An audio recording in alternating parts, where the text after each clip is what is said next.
I dag så skal jeg prate om den kniven her. Morakniv Garberg. Følg med.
Ja,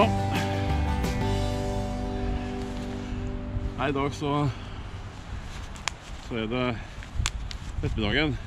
Det er litt sent på ettermiddagen egentlig. Jeg bor på kurs tidligere i dag. Og etter å sitte inne hele helgen så tenkte jeg det var greit å komme seg ut og ta en liten tur ut mens det enda er dagslys. Og så har jeg jo lovet at jeg skulle ta en test på Garberg-kniven. Så jeg fant ut at det måtte jo være en grei kombinasjon. Så vi får se. Det er ferdig i dag da. Først bare brekke opp litt. Nok smått her. Det er ikke mer enn en halvtime siden så kom en skikkelig stormbyge. Kraftig vind og masse regn. Men det kan ikke være opphold da. Men jeg har jo da tatt på meg Gore-Tex Mondur for å være sikker i tilfelle det skulle bli samme vær igjen.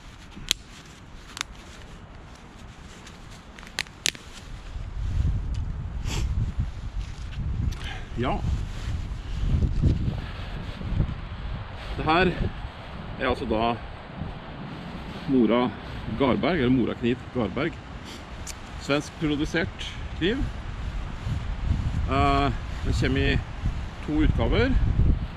En rustfritt stål.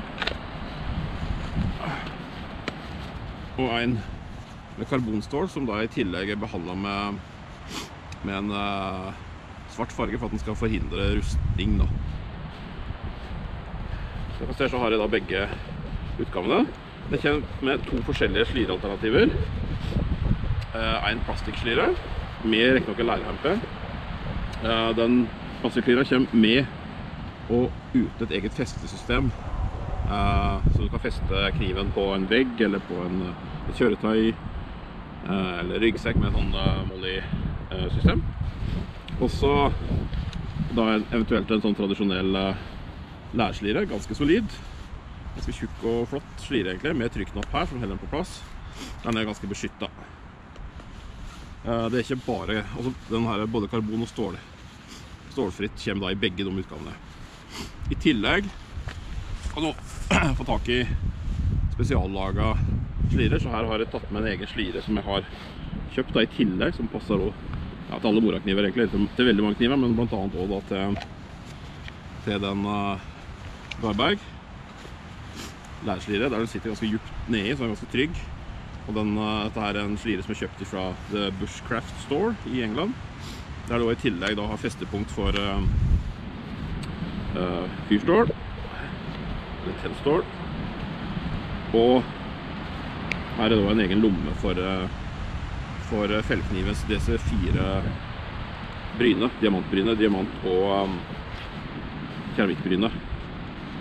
Så men det oppsettet her da, så skal du klare deg i forhold til kniv. Som sagt, det regnet ganske kraftig i dag, og det er under slike forhold, så er det jo kanskje greit å ha en rustfri utgave. Det rustfritt, det tar lengre tid for å ruste her da. Men med lite behandling så blir den her å ruste. Sånn det i hvert fall. Den her Garberg ganske så tjukk. Jeg tror det 3 millimeters tjukkelse på bladet. Det rett her oppe, så faller den litt ned mot spissen. Og så ser det ut som det sånn tradisjonell nordisk eller skandinavisk egg her, med at det sånn rette sider, men faktisk er det like at for at den skal være ekstra sterk, så har den laget en sånn såkalt mikrokant her inne, slik at den skråner enda litt inn mot midten, den ytterste millimeter. Men den forsvinner ganske fort i bryning. Men det er for at den skal være ekstra sterk. I tillegg så stålet her gikk tvers igjennom skjeftet, eller håndtaket, og det er ikke så veldig vanlig her i Norden, men det som i andre land da blir kalt for en fulltangskniv. Og da stikker i tillegg den bakerste delen av skjeftet, av stålet ut på baksida. Så man har da en mulighet for å bruke den for å slå med. Pluss at den har andre funksjoner, blant annet så er det da en sånn kant der som er 90 graders vinkel på, så du kan bruke for å skrape sånn tennstål med. Det kan også med ryggen på bladet, men da har du også muligheten der, hvis du ønsker å gjøre det i stedet. Den er ganske fint å bruke, blant annet å skrape opp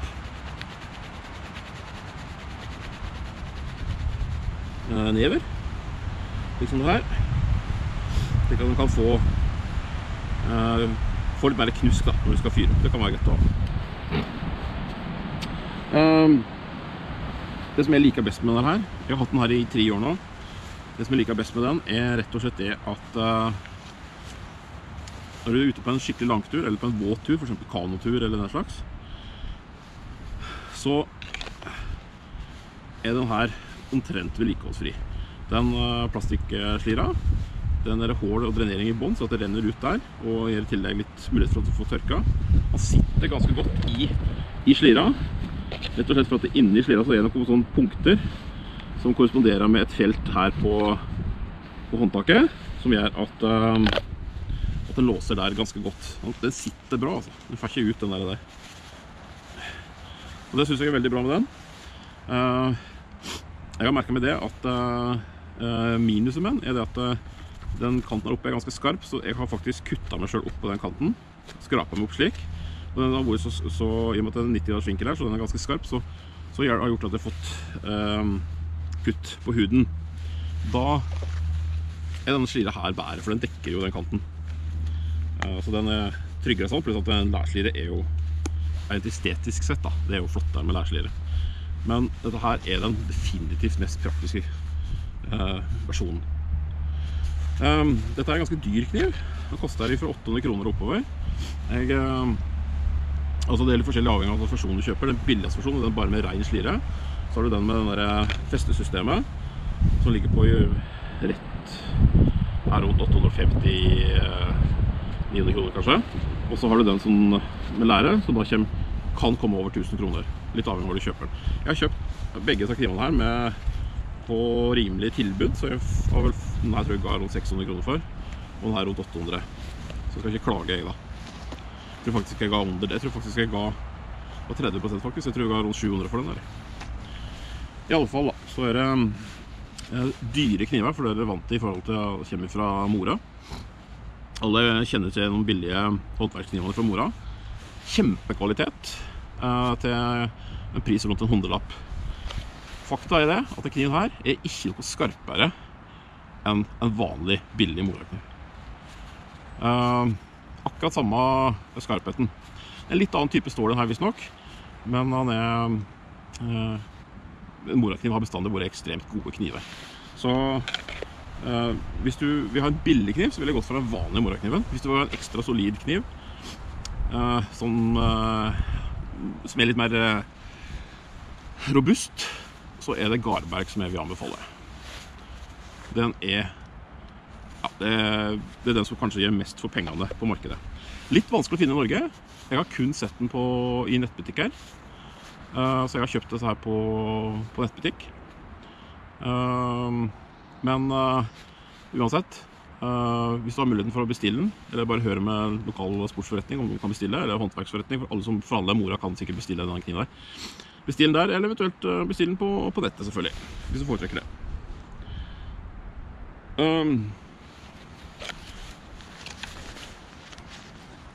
Jeg tar altså en liten sånn test her selvfølgelig på hvordan den er. Dette er ganske hardt tørr ved. Det er ikke noe problem å komme seg gjennom den. I det hele tatt. Denne her, den har jeg som sagt hatt i 3 år. For et års tid så valgte jeg også å kjøpe denne her. Mest fordi at på denne slira, for jeg liker kniven veldig godt. Og ville ha en med slira her. Og så, da valgte jeg også å kjøpe den i karbonstål. Karbonstål, det er, ja, mange synes det er et gjevere stål enn rustfritt. Det er ofte et hardere stål, så at den ikke er så enkel å gvesse etterpå. Men, ja, jeg tror du skal være nok så pirken for oss å legge merke til det. Den krever selvfølgelig mer vedlikehold. Du må sørge for at den er olja og slikt noe. I og med at den er helt svart, da, så setter jeg på en sånn liten løkke bak der i en signalfarge, så hvis jeg da skulle legge den ifra meg, så burde den være lett å se. Det er fordi det nemlig er sånn hål øverst på skaftet her til det da. Så dette er altså da en av mine absolutte favorittkniver.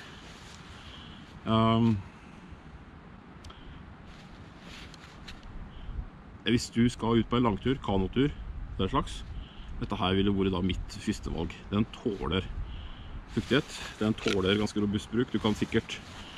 Jeg har faktisk, Morakniv har lagt ut en video på sine egne sider og YouTube, der de bruker en Morakniv for å felle et tre, og da banker inn kniven rundt treet til slutt detter det. Da skal du ha en forholdsvis robust kniv for å tåle en såpass belastning. Og det er fordi her har du en gjennomgående ståle, så du kan slå på den der uten problemer. Så i mine øyne, dette her er et utrolig bra verktøy. Om du foretrekker plastikk eller lær, må du ta en egen vurdering på. Jeg har 2 forskjellige bukser i utgangspunktet. Denne her er den som jeg foretrekker å ha på fisketurer, og der i nærheten av vatten, og når det er skikkelig drittvær, da bruker jeg den. Spesielt på langturer. Så er dette her et naturlig førstevalg, for på langturer er det garantert å komme bort i dårlig vær. Dette her er litt mer stas. Litt kanskje, ja, i og med at du dekker den skarpe kanten oppe, så er det litt mer HMS-vennlig. Men han tåler dårligere vær, rett og slett. Og så har vi da denne her, så da er sånn der multifunksjon. Den passer til alle typer kniver egentlig, av den samme typen. Så jeg bruker den ofte for en annen morakniv som jeg har lyst til å slire til. Men Garbergen gikk fint ned der. Og der har du en sånn alt-i-ett-løsning da, med både tennstål og bryne. Kan anbefales sikkert å legge ut en link til den her i beskrivelsen, og sammen med en link til Morakniv sin side på Garberg i beskrivelsen nå. Ok, skal vi da teste ut og se hvordan han er, og så om vi klarer å få fyre opp nå i dette her håpløse rå været da, med første rekke.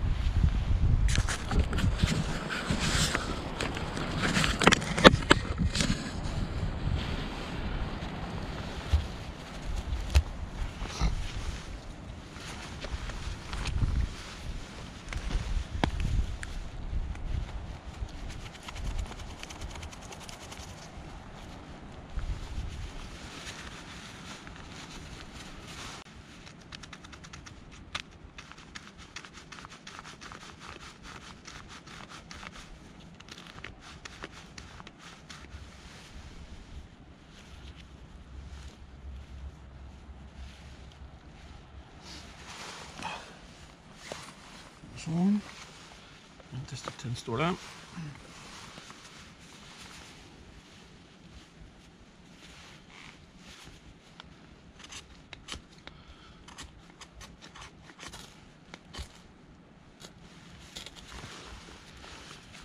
Ja, det var litt lite knusk der, ja. Over.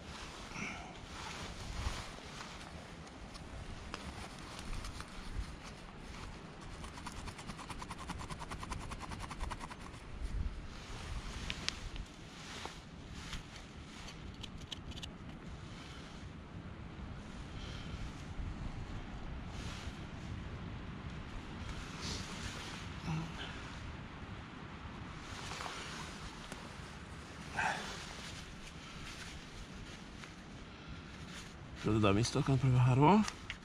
Jeg må skrape vekk litt på den her, så den blir litt mer regnet.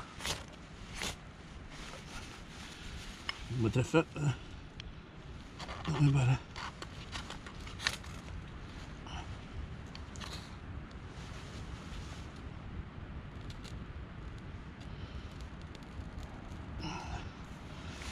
Så.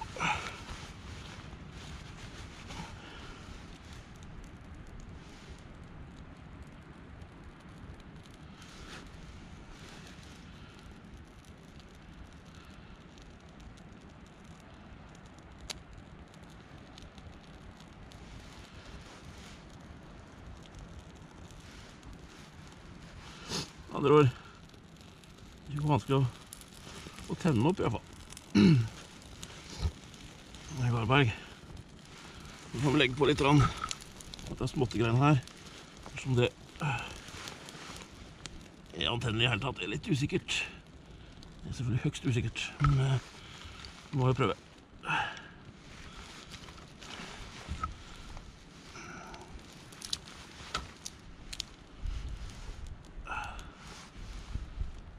Intensjonen i dag er for så vidt ikke å lage noe bål, bare for å teste muligheten eller ferdighetene til denne Garbergen da, til akkurat den metoden her. Så nå bruker jeg tennstål til å tenne med. Det er jo ikke alltid det enkleste.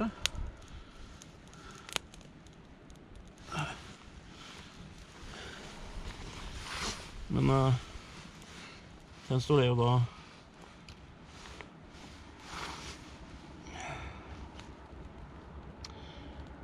noe som tåler fuktighet og i det hele tatt. Ja, det brenner jo for så vidt, men jeg lar ikke så jæklig flid ned og så få tak i den fremste, beste og tørreste veden antagelig, så det kan vel hende at det blir tøft å få varme her. Jeg får kjøre på. Fordelen med å bruke never da, til å nøre opp med at de er ganske solide saker. Det er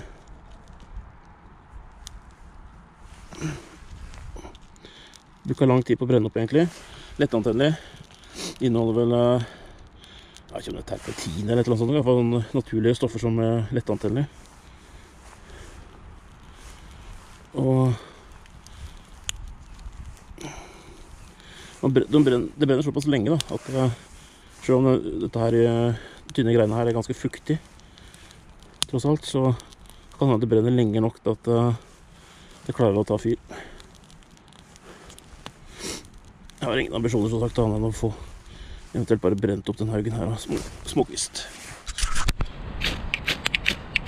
Så er det funket ganske greit da, og både ryggen da, og den kanten ytterst der funket ganske greit for oss å få på et sånt tennstål.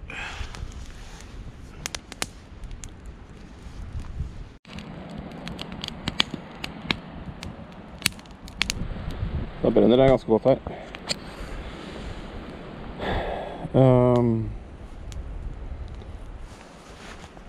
god ergonomi for mine hender. Jeg har forholdsvis store hender. Jeg bruker sånn i handsker, bruker jeg sånn normalt størrelse 11. Her sitter veldig godt. Jeg ser at det er litt tjukkere på midten, så at du passer godt inn, du får liksom skikkelig godt grep da, på den. Og nå styrer den på den måten her, og i det hele tatt ha sånt grep hvis du skal bruke den til å lage ting, for eksempel. Nei, det er en meget god kniv. Så, det var altså Mora i Garberg. Sterkt anbefales.